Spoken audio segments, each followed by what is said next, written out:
የሚያደርገው ቡጡ አባ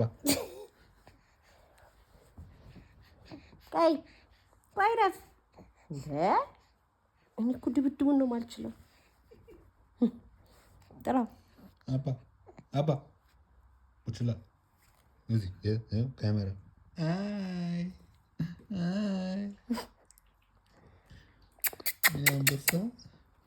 ብጥብጥ ተደለኩ በለው።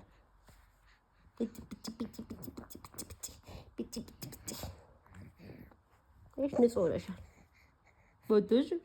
ቦቶዬ ፀጉርሽ ሲያምር የኔ የተሰራኸው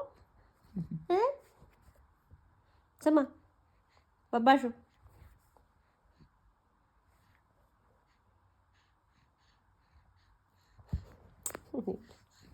ወገቡ ሎሽን